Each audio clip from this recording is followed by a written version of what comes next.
Do you want to start a business? Maybe be your own boss? Today, I'm in Ann Arbor, Michigan to talk about entrepreneurship with Natalie Fang, founder of the video game design company, Nochi Studios. Natalie, thanks for having me. Can you tell me about Nochi Studios? So we are a studio creating games for female gamers. Specifically, we're making romance anime games because we believe that there can always be better games out there for female players. What we like to say is that we have the creativity of an indie studio, but we develop with the professionalism of a large studio. What we've done is basically use anime artwork.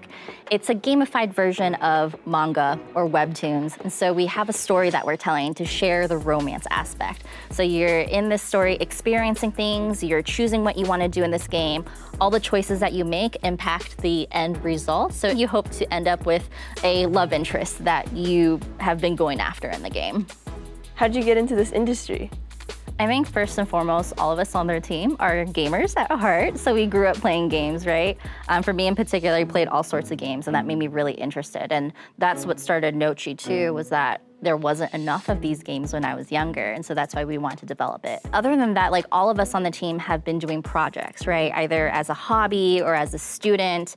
For an example, for me, I've been in product development from a professional career as well, so I've gotten used to, pushing product out, doing customer research, marketing. So as a student, I recommend doing as much projects as you can, whether it's from a hobby, class projects, and once you have all that experience, you're able to show that to a company and be like, hey, I have these skills. I've published a game as well. We would love to have more female developers and creators in the community because usually when we go to gaming events or conferences, if I'm there, I'm usually the only female in the room. So that is a challenge, and that's something as a community I think that we can do to support each other more.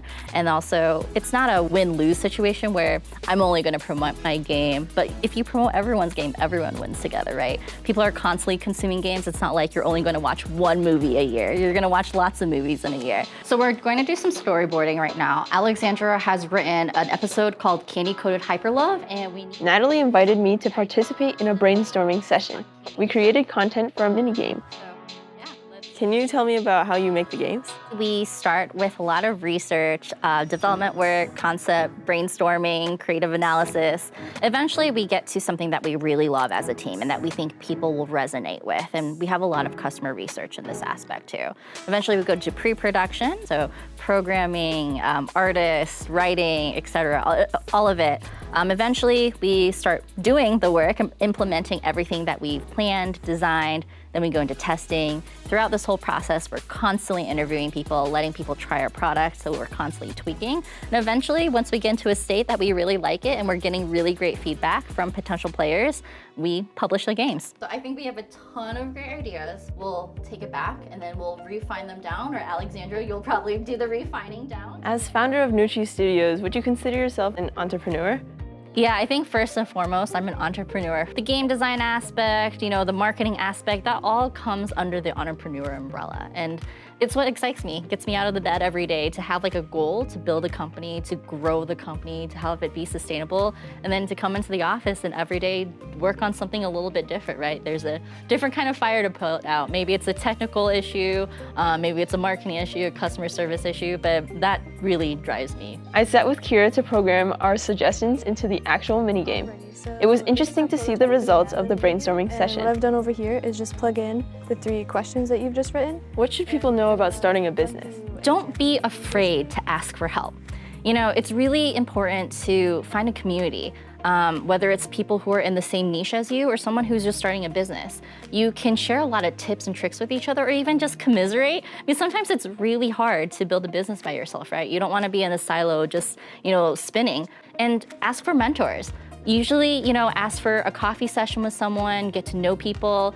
You never know when those connections will bring something really helpful for you or can help your business. I've never really had anyone say no or say they're too busy. So yeah, get yourself out there. Are there any misconceptions about being a business owner? I think social media is interesting, right? Because you see a lot of these influencers and they sort of give a vibe of a business owner. And it's not always glamorous. It's a lot of hard work. My team, we have pull all-nighters for certain things to make sure that people are happy with our product.